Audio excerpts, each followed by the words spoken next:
You are listening to Lone Star Community Radio on 104.5 KCZW LP Conroe and 106.1 KZCC LP Conroe and worldwide on irlonestar.com.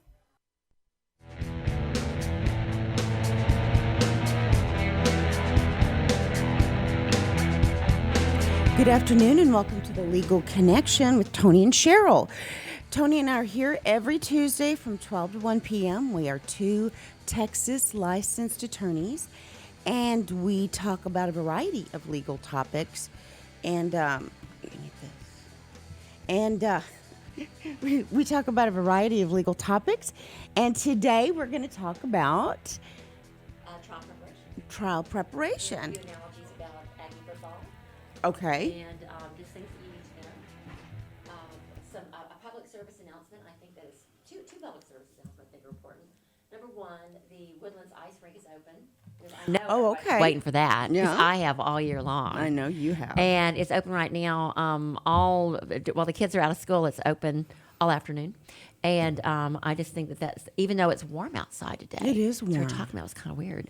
Tony, can you explain to me, have you been to the new ice rink? I have. Is it a year-round thing? No, it was weird because, if you had been to the ice rinks before, which I know you're an avid ice skater, so I'm sure like me, you're like waited with bated breath from the open. Before it was a temporary Yeah, no, I rink. remember that. No, I played ice hockey. Okay, and good, I was good. Okay. always, what was it, the Aerodrome, which is like far away in Sugar Yes, Land. sure. Well, spring, if you really Spring. could go off of Louetta, that one too. But yeah, in fact, the guy that put the temporary rinks in was a guy I grew up with, and he started doing that and made a fortune. He puts them in Europe and Germany and all these other places. Really? Yeah, and he was going to open one off of 1488. We were looking at buying some property off 1480, going together. We didn't do it. But to answer your question, we were so excited because we thought it was going to be a permanent year-round rink in the Woodlands. Right. Like they used to have way before you were born. They had one. The Woodlands ice rink was over in it looked like a little. It was like an ice cube over in the Woodlands. They closed it down. I still don't know where it's at because I always skate at the Galleria during those periods. But it is a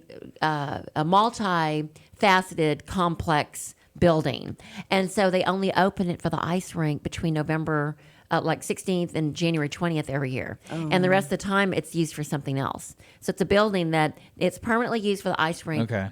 But I was thinking it was going to be all year long or at least half year. But Well, that's no. what they made it sound like. I know. Because I remember calling them and going, hey, do y'all sharpen skates there? Yeah.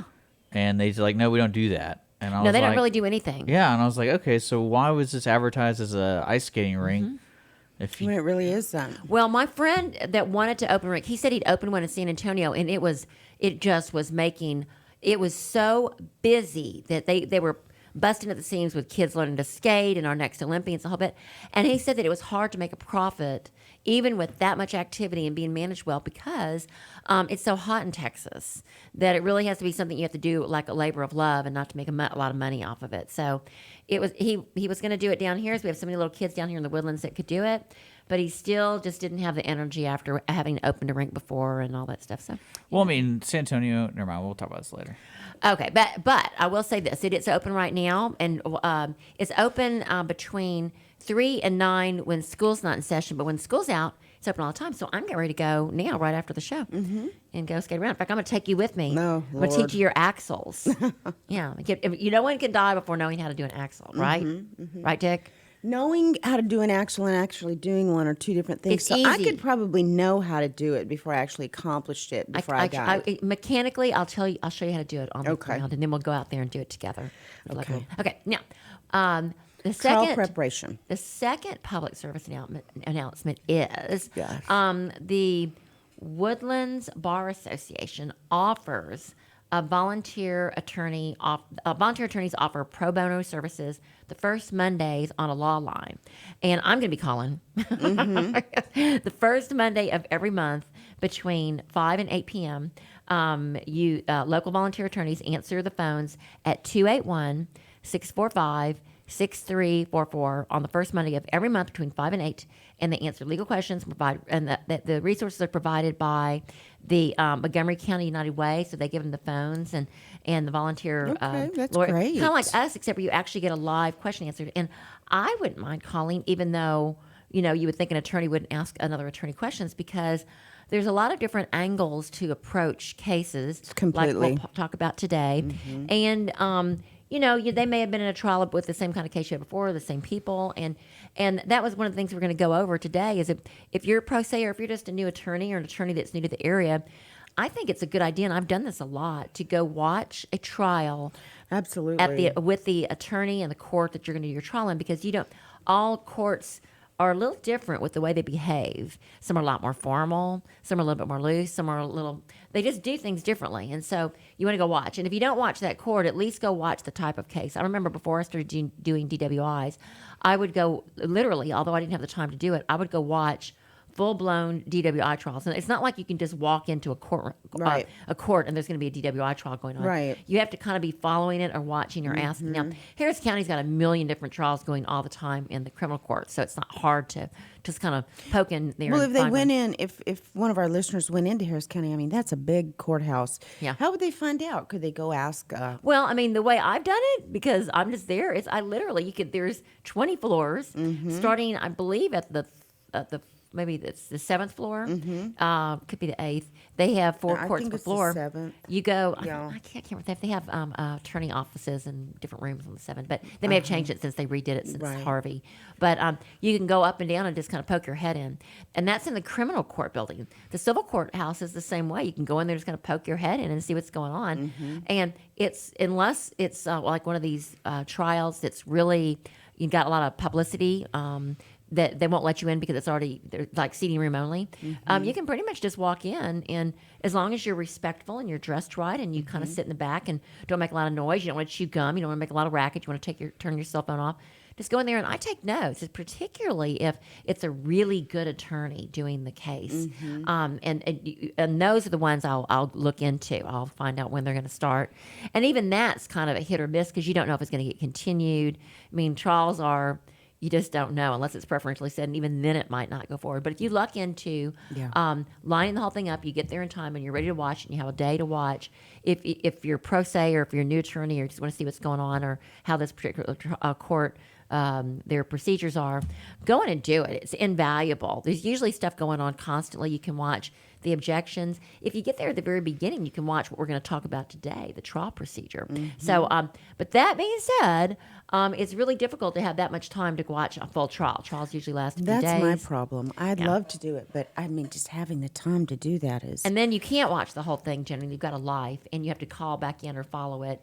And I know we've talked about this before, but you actually, the public can get access to the district clerk sites, Harris County, Montgomery County, Waller County, JP courts, and you can go in and look at the result. You can actually follow the case, which is what I've told lots of people I've helped before. If you're new to law, there is no internship required for law, and you just are throwing yourself out there maybe in a new aspect of law, a different type of law, then you want to go look at a case that's won and look at the pleadings and kind of follow how they did it. And it's logical, it won't be exact, but the same thing applies to the U.S. Supreme Court, which is what I'm doing right now. I'm going in and I'm looking at cases that have won, because I've got a couple of cases in the U.S. Supreme Court. And I'm actually going to go, if I don't get the archives I want from Austin, at the Tarleton Library in Austin has federal court archives. And then up in Fort Worth, there's also federal archives, and depending on the year is where you go. It is a vast amount of information, and it is so interesting. You're seeing the actual transcripts from real trials. I mean, you could find the one from like the Lindbergh trial, and you can actually read what they actually said, the whole thing. It's just fascinating. And the public can go in there, but they do a little bit of a vetting to make sure you're not going to go in there and destroy it. Like in the federal court, you have to wear gloves. You can't, in the federal archives, you can't touch the files. But they let you in there by yourself to look at them, which is kind of crazy. So you can't, you're wearing gloves, you can't touch them? Yeah, you can touch them with gloves. But you can't Okay. touch them because you can't touch them with your fingerprints Yeah. or whatever. But they let you copy them yourself, if that's not weird. That So is you can weird. touch them, but you can copy them. Yeah. But then with the U.S. Supreme Court, now I haven't been up there in Washington, D.C., and I can't wait to go because it's self-service. I mean, I'm so excited because I love Washington, D.C. anyway. I think it's just I do an too. amazing amazing place to go just to visit. With cherry blossom time would be the best, but So there's going to be beautiful. fewer people during the winter season. Yes. And Jim and I went 2 years ago, and it was completely frozen over. All of the that reflection pond. What is the Washington Memorial? The memorial. And we reenacted that Forrest Gump. oh thing. gosh, I saw that. But we did You it on sent the that. ice. It was too You sent that. fun. Yeah.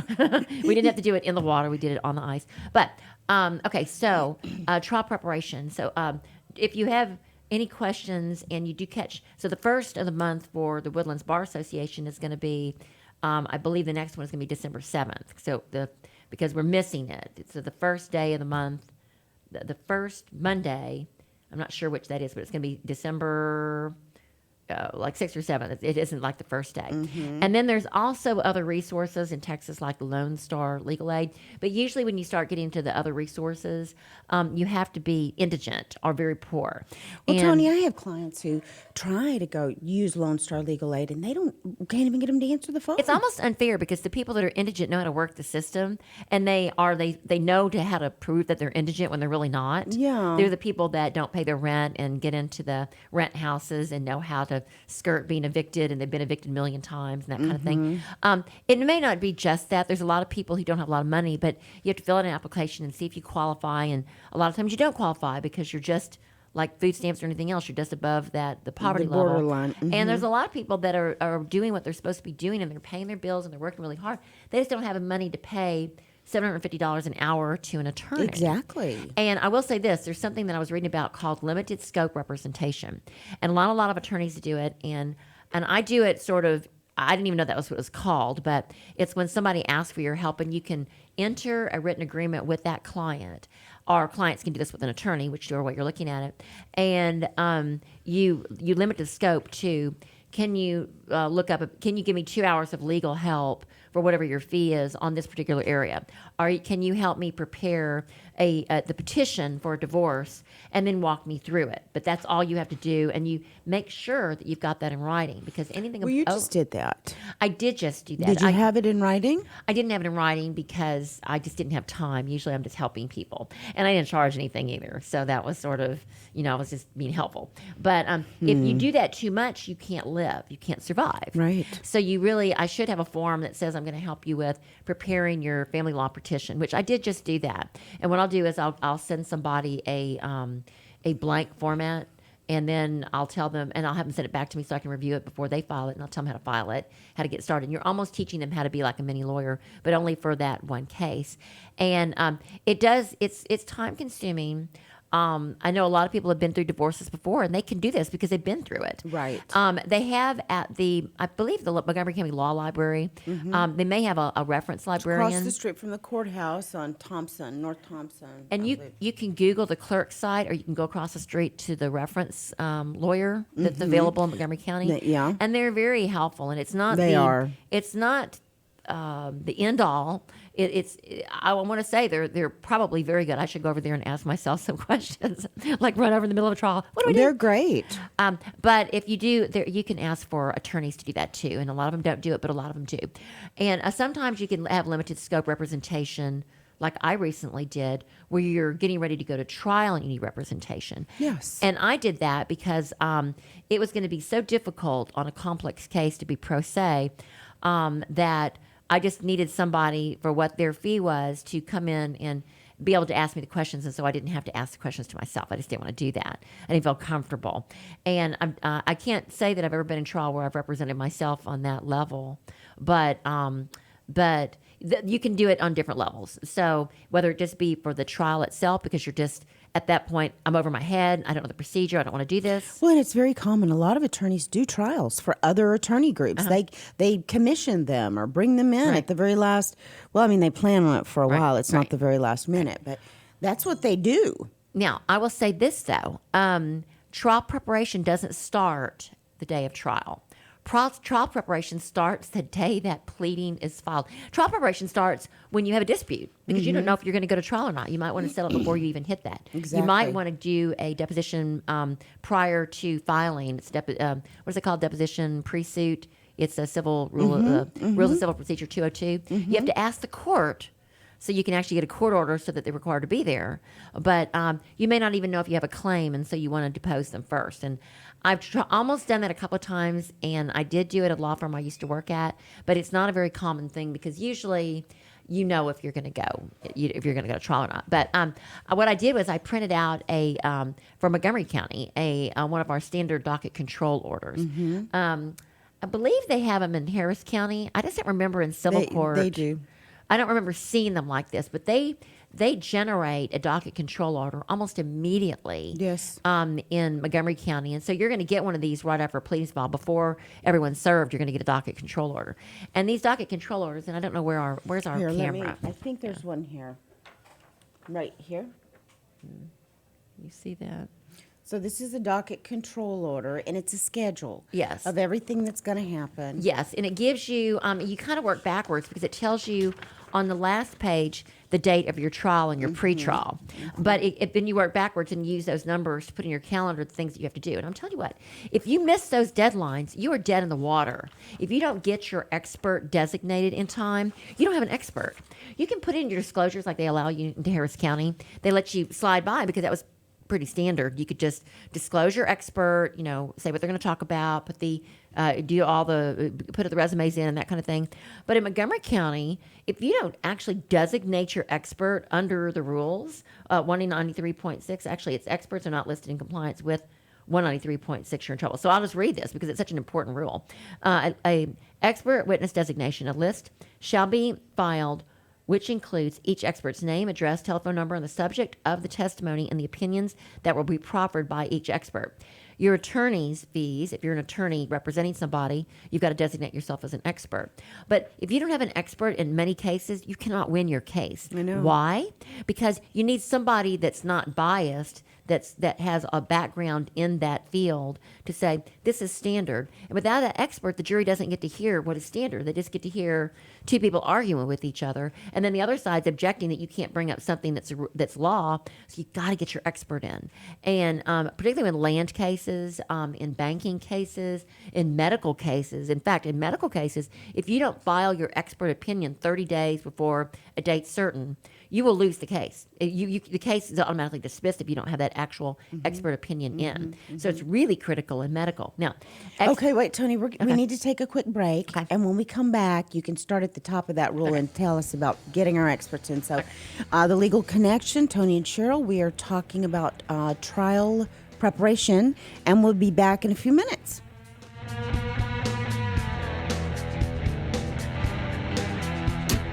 Statistics show that 1 out of every 6 Texans struggles with food insecurity and hunger.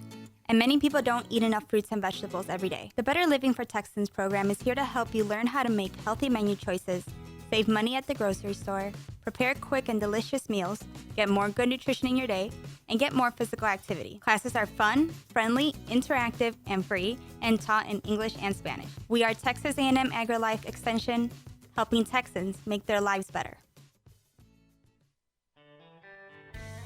Don't forget to download the Lone Star Community Radio app from your Google Play or Apple Store. Bring Montgomery County's community radio with you anywhere with your smartphone or tablet. If you are in the Conroe area, tune in on FM.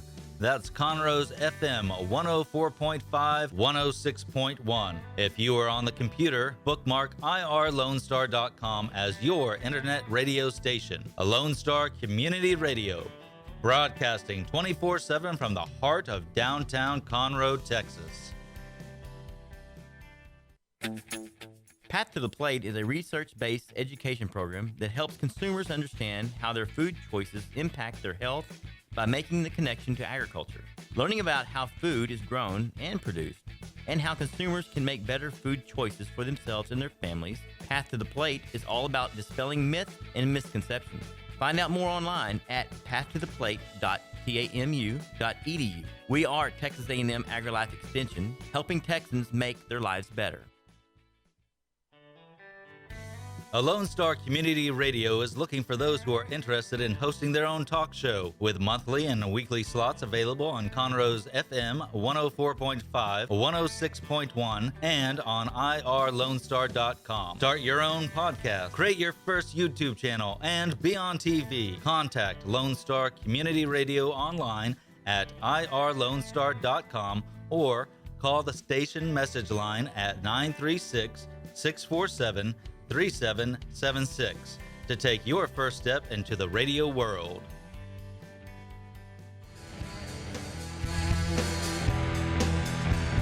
Welcome back to the Legal Connection with Tony and Cheryl, and we are talking about trial preparation.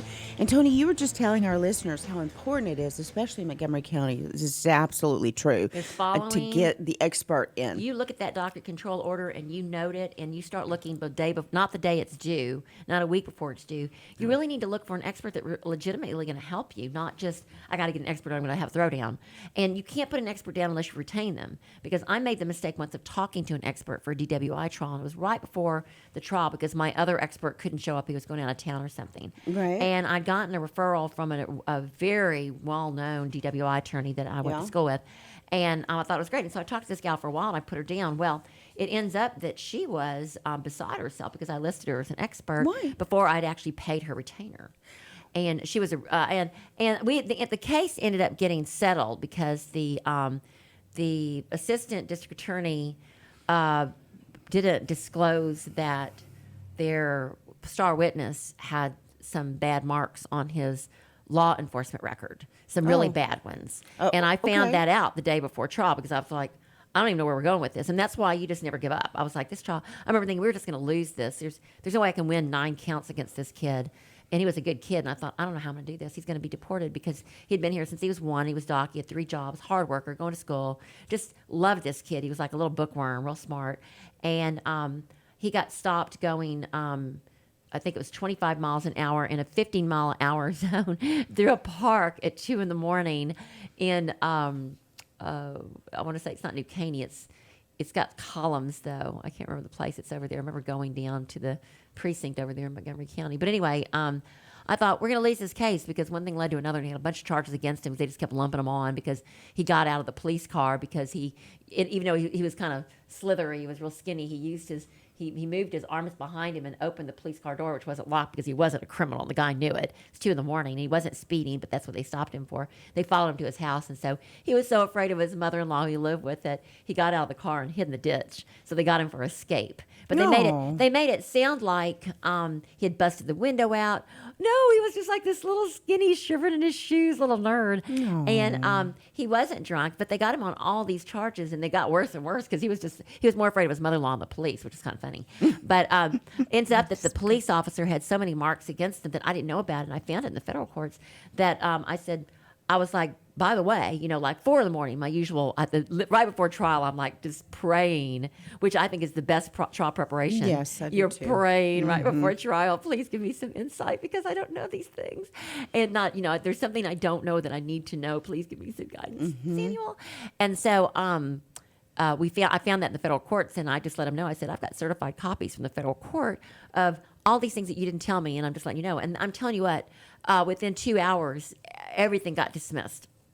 But one traffic ticket, and I went and I took care of that. I got it on deferred. But but this was the same case where I had listed an expert that I hadn't paid her the money, but I thought she was retained, but she didn't know me. It was all on the phone.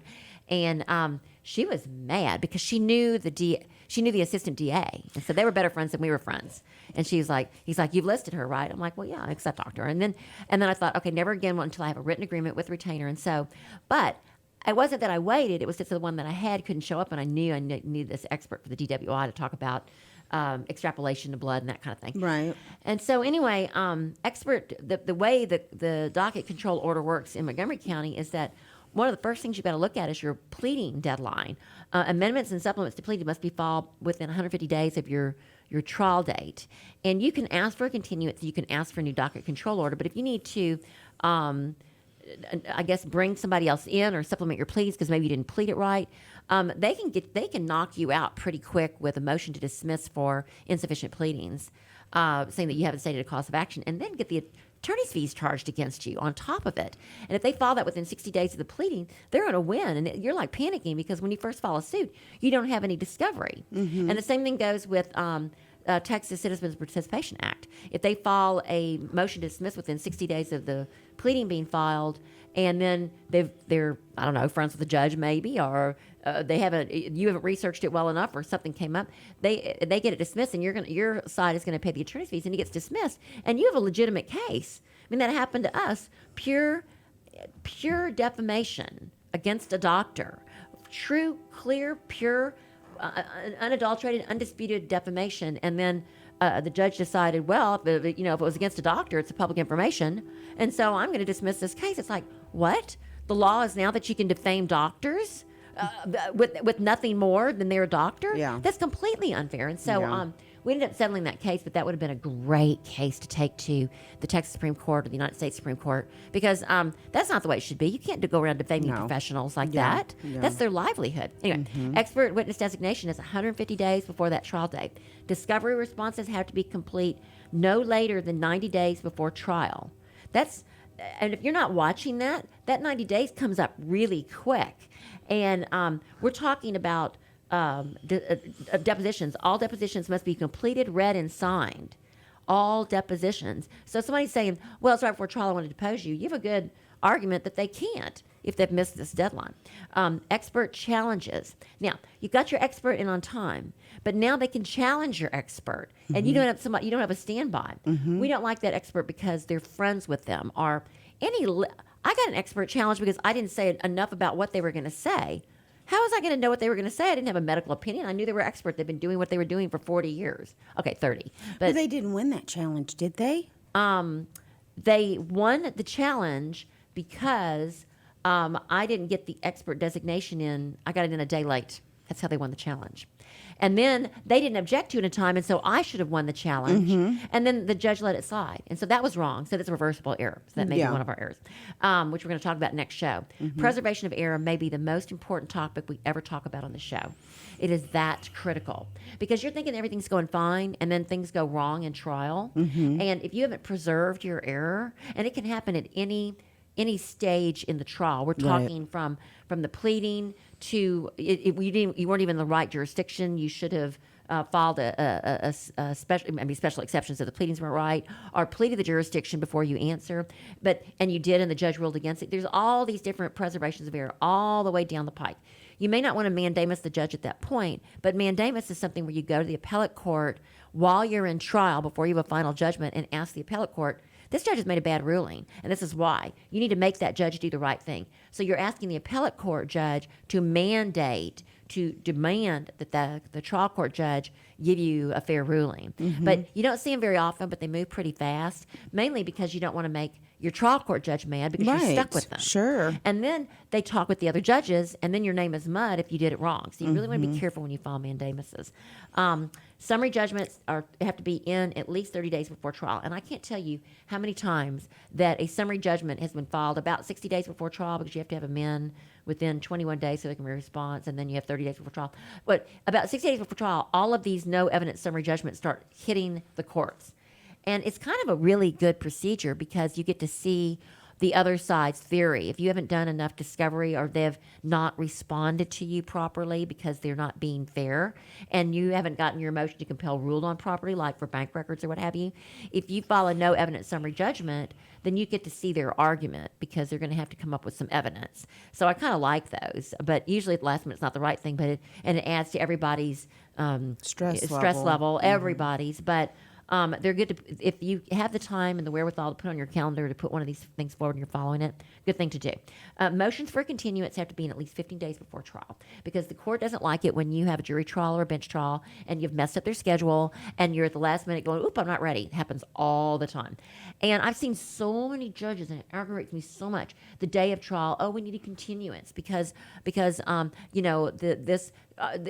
sick. Or on the other hand, I've done that too, where I really was sick and we couldn't go forward, and they went forward without me anyway. So it just depends on where the judge is on this. But but if you're completely ready and you've had a number of continuances and you're there with all your witnesses, and the other side says, I just got a new attorney, we need a continuance, or new evidence.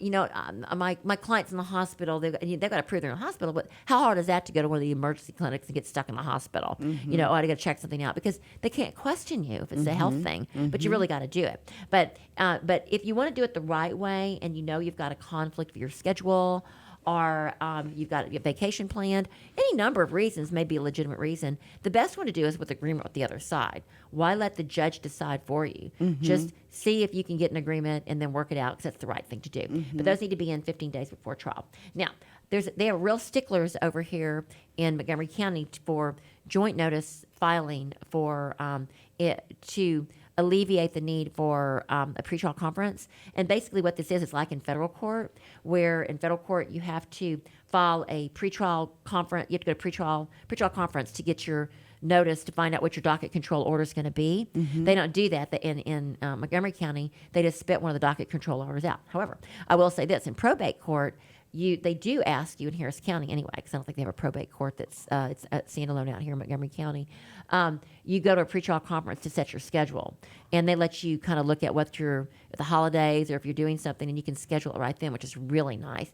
Federal court's the same way. You have a pretrial conference on the scheduling.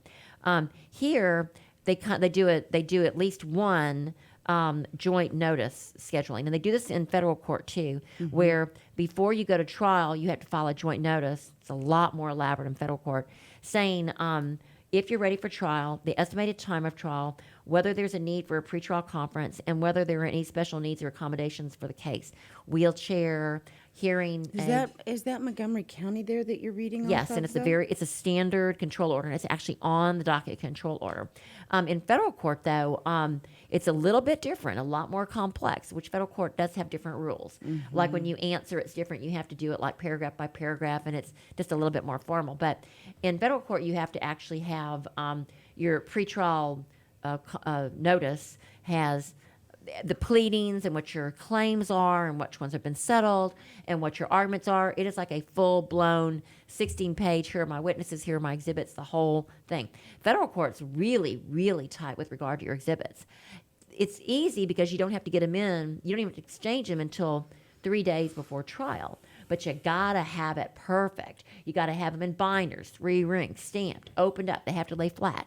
And you can avoid that if you get to the other side a disk drive and to the court of all of your exhibits listed and exchanged, at least, and they've got a table, but at least 3 days before the trial of the hearing. And they follow that to the T. The good thing is, at least in the federal trials that I've been in, the judge pulls all your exhibits up for you. You never have to approach. It is so cool. And all of your equipment always works perfectly in federal court. You never have any problems with it. Whereas the state courts I've been in, a lot of times it's like, oh, well, it's not working. Yeah. I couldn't believe it. It was like, what? We've got these brand new courts and none of your stuff is working. You can't like press the little screen and stuff. No, it's so awful. so anyway, the joint filing notice says whether or not you need a pretrial conference, which really cleans up the courts, and it saves a lot of attorney's fees if you do this, because your attorney doesn't have to go to court, or as an attorney, you don't have to go to court and sit around for 3 hours until they call your name on the docket just for you to say in 2 seconds, I'm ready for trial. Okay, so these are kind of nice, and it's something new that I hadn't seen before. But I don't use them if I've got a really disputed, highly contested case. I don't like to avoid the pretrial conference. I want to go because I want to get everything exchanged right there. I don't want to avoid that because you have people that are playing games with you. The other side, if they're really nasty and they're just being awful, you don't want to avoid. You want to say, I want to be there. Do your pretrial notice. That's required, or your case will be dismissed. But you also want to be there in person so you can actually talk to the judge. And that's been really, really helpful for me when just recently I had a trial set, and I was first on the docket in Harris County, and I had a trial set in Montgomery County, and I was first on the docket. And then I had to go to both pretrial conferences to let both judges know I've got 2 different counties, and where am I supposed to go with this? And Right. so the judges actually talked with each other. And it ended up going like I wanted it to. Not that I had any choice in the matter, but because my older case was in Harris County, so that one went first, and then the one in Montgomery County got moved out. And but 14 days before trial, pretrial materials. This is what we were going to talk about today, preparing for trial. And it is, and we have 2 minutes to our break, or 2 minutes altogether? To our break. Okay. Whew. It's like, oh my goodness. Pretrial materials. I can get that out in 2 minutes. These are the things that you've been preparing for it all along, and you've got everything very organized, and you got your binders going. And as everything is so digital now, and I learned this last night, do not rely upon your digital record for your trial, because you'll have some sneaky little Harvard graduate like I have in this trial I'm doing right now who starts sending things only through certified mail. And you wonder, you're like, I wonder why they're sending it both ways. Why are they sending it certified mail to my office? It's so weird. Why don't they just send it through service through the e-filing, because then they have documentation of it. They don't do that because they know if you've gotten accustomed to making sure all your documents are in line by going to your digital files, because everything's paperless, you can't find the ones they served you with. And I had all these responses to requests for production where they gave me nothing. They objected to everything improperly, and so I have to do a motion compel. But I couldn't find that's what this is. I couldn't find the responses because they gave them to me paper. And I was so accustomed to having everything digital, I couldn't find them. So, and I remembered, because I'm pretty organized, where I had that. It was in a file, but it wasn't in any of my digital like I had expected. And so what I should have done was scan it immediately, which I did to give it to my client, but I didn't save it where I normally save it. And so I saved it this time in a different place. All right, so your pretrial materials are going to include an exhibit list, a witness list, deposition experts, motions in limine, jury charge, and findings of fact, conclusions of law if you had anything that was outside the jury. That sounds like a lot, and we're going to talk about that when we come back from our break. All but right. it's very, very important that this all be ultra, uber organized. Okay, we're going to take a quick break. Tony and I are here today talking about trial procedure, and we'll be right back.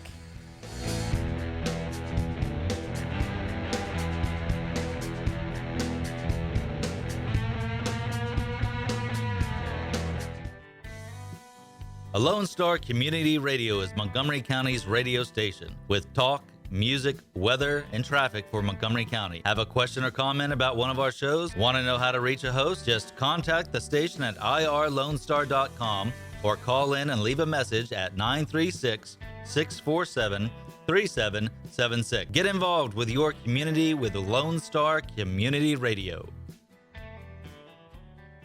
Did you know that there are over 153 million orphans in the world today? The sad reality is 99% of those kids will likely never be adopted.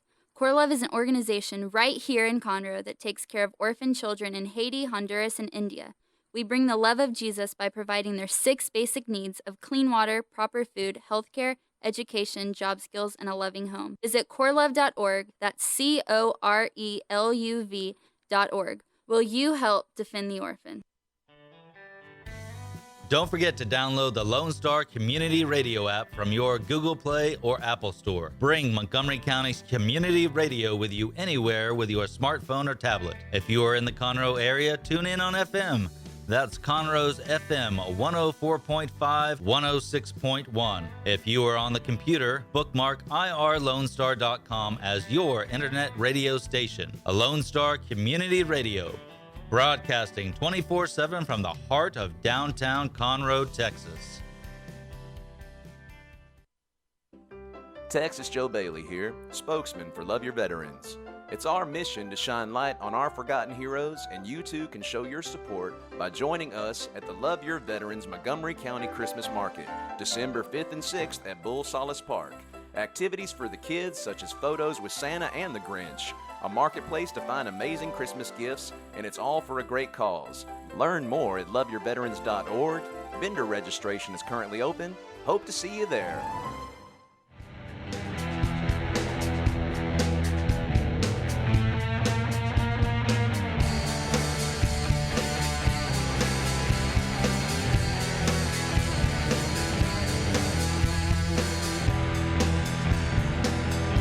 Welcome back to the Legal Connection with Tony and Cheryl. Tony and I are here today talking about trial preparation.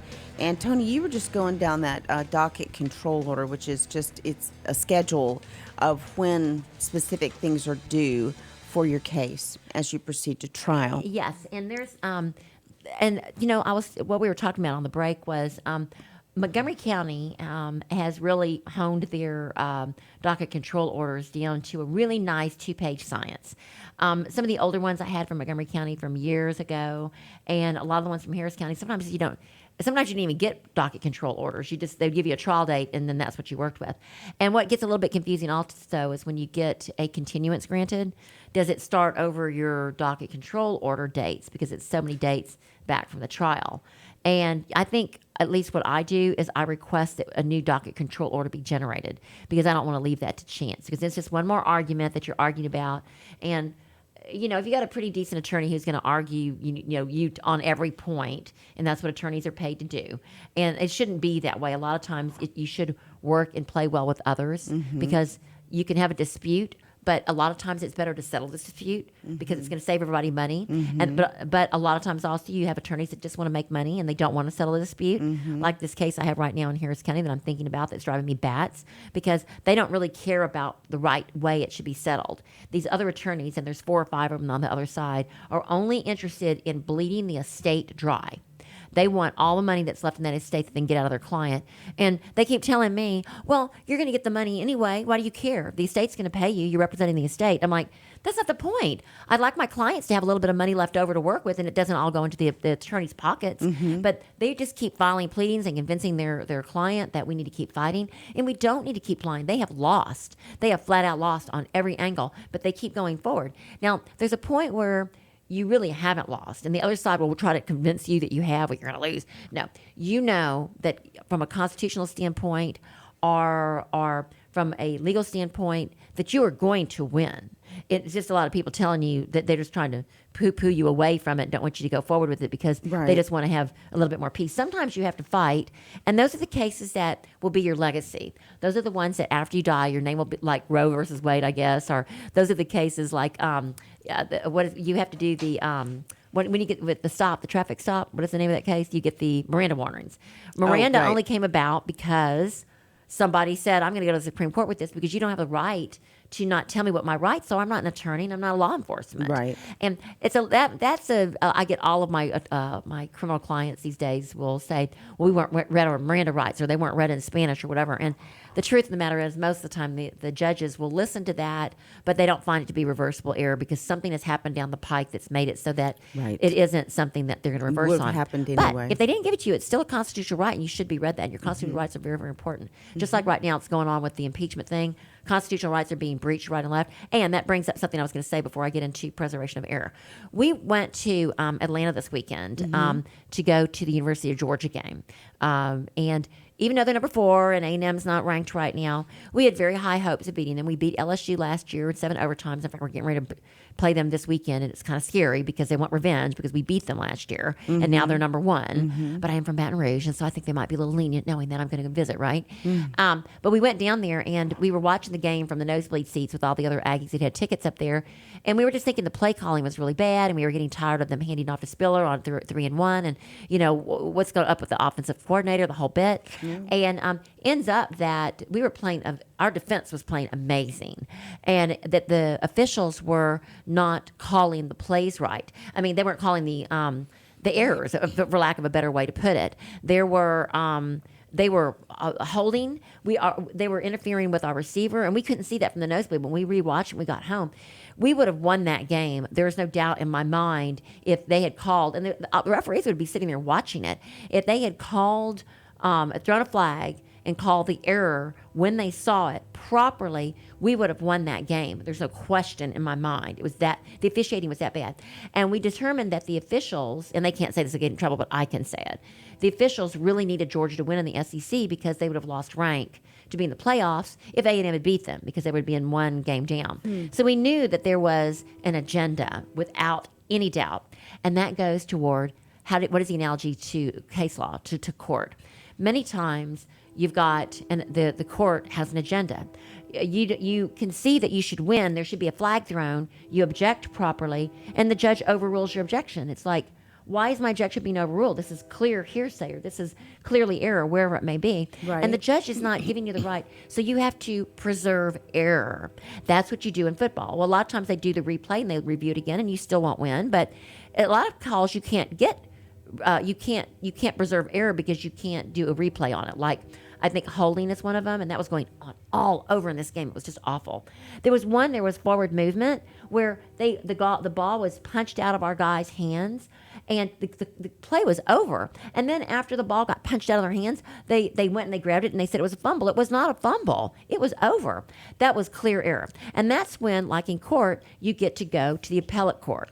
If they had that in football, we would say, I want that game to be reviewed, and I would like all of these plays that we preserved error on to go to a higher authority, and we're going to see who really won the game. Right. That would be beautiful. There'd be a lot less angst. And then we wouldn't have people like Myles Garrett having to get their helmet off and sling at a quarterback who had just abused him. I know you probably did. You read about that at all? Oh, I saw it. Did you see what they did with Cleveland right outside the game last weekend? The people had a piñata with the player that the quarterback that was acting like a sissy, and they had a helmet and they were playing with a piñata. It was so funny. Anyway, you have to get one. So anyway, preservation of error, and then we're going to get back to trial preparation, is so important because if you don't preserve error, you have nothing to go to the appellate court with. It's like in football where if you haven't said, timeout, I want this play to be reviewed, then you haven't preserved error because by the time they start the next play, then it's gone. You don't have that error. You haven't preserved it. And you can preserve error in trial court throughout the very beginning, and you have to do it. And we're going to go over this in a different case, but just briefly. In the midst of trial, I'm just going to read this because they say it better than I do. Preservation of error may often feel like a distraction, like you're objecting, quit objecting so much. Yet the moment the jury announces its verdict, the one side walks away unhappy and wondering what to do next. The question of whether error was preserved suddenly becomes everything. This article, and I'm reading the articles, we're going to go over this, and I'm going to pinpoint stuff when we outline it. It's designed as a simple guide for error preservation that can be included in a trial notebook. It includes step-by-step lists, and we're going to talk about this next week, list and tips for avoiding error preservation traps. And it starts in pretrial with motions in limine. It's during trial. And I'm just going to say that while you're in trial, you've got pretrial, motions in limine. You want to make sure you get all that. Motions to exclude evidence. Make sure that's done beforehand so you can get that all taken care of. You can win or lose with your motions in limine. And that happened in this last case that we did where the motion in limine doesn't say you can't bring it up. The motion in limine shows that you have to approach the bench. And they object. Motion in limine, it was granted. You can't talk about that. You have to approach the bench. You have to tell the judge the legal reason why it should be admitted. She's still going to rule against you. She's already ruled against you before, more than likely. Or she could change her mind, or he or she. And then you need to make an offer of proof of that evidence so the appellate court can see what should have been in that didn't come in. That goes for experts and everything else. You get that offer of proof in and you get it in there before the jury starts deliberating. If you don't get your offer of proof in, your evidence in, just by getting it in there somehow, some way, you're not going to get it in. You have not preserved error on that. That goes with attorney's fees too. You've got to get it in before the jury starts deliberating. It's just a crazy thing. You can get attorney's fees on a bench trial if it's not a contested issue, but why go to that risk? Just get it in before the jury starts deliberating, before the jury charge. Just get it in. During trial, during voir dire, your experts, you can object to that. Your pleadings. You want to ask for a directed verdict in the jury charge, improper jury argument, and post-trial preservation when you ask for a motion notwithstanding the verdict. All of these things are preservation of error. If you don't get them in the record, you can actually get preservation of error in after the trial in a motion for new trial by presenting new evidence that's come up. There's a lot of things to do, but we need to talk about that because without preservation of error and being cognizant of that, even if you're pro se, the best rule of thumb I can give you is don't be afraid. If you're on your own, and my clients do this to me all the time, I get the elbow. They can see something is being said that's a lie, and I don't even know it's a lie, and they're freaking out. And all I do is I stand up and object. Objection. And I have no idea what I'm objecting to. But if you let something go by in the midst of trial and you're like, because they tell you all these little guidelines, just remember this and here's all the procedures. No. If you let some error go by, then you've now waived your error. If somebody starts talking about something and now it's being tried by consent because you're thinking, well, they get a chance to talk and I need to let them talk. Oh no. You object immediately because the minute that jury hears something they're not supposed to hear, or you let them hear something and it comes in, the judge is going to let it come in. So preservation of error, very, very important. Now, pretrial materials. And this is just, I know we don't have a whole lot of time left. How much time do we have, Dick? 4 more minutes. Okay. I can run through this. This is my notebook, okay? If I don't have this, and I get yelled at by juries after the fact a lot because it's just me doing my trials. I don't have an army of people putting stuff together for me. Yes. But you still have to know where all of your stuff is. So what I put in one notebook is And I tab it like this too. And I have usually 2 to 3 binders. I have a section for pretrial. Pretrial includes your voir dire questions, your jury data sheet, stuff that you're looking at, your seating chart if you have that in advance. I'm sorry. I've just jumped into the other thing. I thought that doesn't look like that. Charges, your pleadings, your motions in limine, separate little section within that section, subsection. Pleadings, your trial brief. Because beforehand, you want to know exactly what you're arguing. Why not just get out what you're arguing right at the very beginning? Why save it for the last? Just take care of your case and get it over with. Like in the recent federal trial I had, the judge was like, what are you trying to say? Got right to it, got the evidence, you win. It was that quick. Why bother with all the fluff? Just get this thing over with. Pretrial orders and bench questions, okay? So if you want to get out of the way. So you have a pretrial section, you have a voir dire and jury info section. Your voir dire is all the questions that you want to put together before voir dire, before trial, that you're going to ask in voir dire to glean out your jurors to get the exact juror that's going to be perfect for your case, someone that's exactly like your defendant. Sometimes you can do ahead of time, you can ask the judge if you can do a jury data sheet and pass it out in advance so they can answer questions. That's only for like murder trials and stuff. They usually don't let you do that unless it's a lot more of a complex case. Your opening statement is also going to be within your, they have it in a separate section. I have it in my, I take that back. I have a separate section for opening statements because you've got to, I usually like to do it digitally and I like to do it on a, what's the not Excel, but the other program. PowerPoint. PowerPoint. I like to always do it on PowerPoint. If you're nervous or you think you might lose track or there's a lot of issues, do it in PowerPoint because you get a lot of stuff in there they would not let you get in. PowerPoint opening statements, PowerPoint closing arguments if possible.